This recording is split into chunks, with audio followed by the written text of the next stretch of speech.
Guys, andito tayo ngayon sa SM City Bikutan Building B, New Wing, para kumuha ng flowers. Ngayon lang po siya in-open, July 26, 2024. Makita nyo naman, meron siyang Power Mac Center. White Rose, doon tayo. Then, madaming mga bilihan ng iba't ibang klase ng cellphone. At ang nakakatuwa dito guys, madami ring restaurant sa baba na mag-o-open pa soon. Then, ang pinakagusto ko bukod sa Power Mac is itong cinema. Alam niyo kung bakit guys? Meron siyang Directors Club, man. Ayan o. May Directors Club, wey! SM City Bikutan, hindi na siya napag-iwanan guys.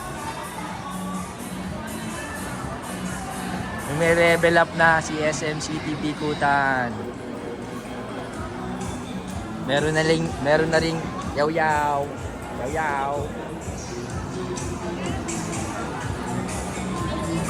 Skechers. And then madami pang mag-o-open na store by September. May Auntie Anne's na rin. Meron naman dating Auntie Anne's dito pero parang cart lang sila ngayon. Meron silang location talaga. Newly open. Palagi ko magiging food court to eh. Ayan o. Mood for food.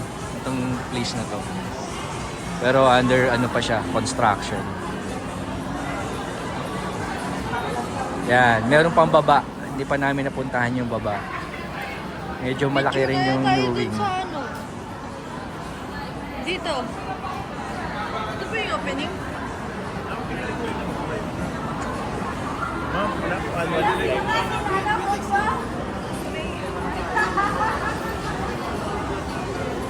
So, ngayon siya ino-open guys. Hey, lume-level up si SM City Bikutan.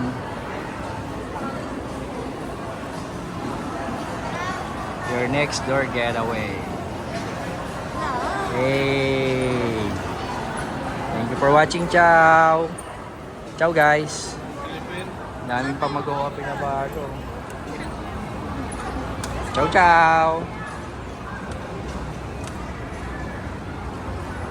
May level up ang SM City Bikutan natin. Hindi na rin papag-iwanan talaga.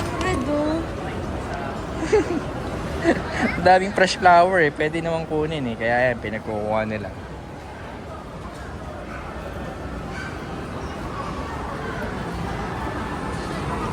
Thank you for watching. Ciao guys.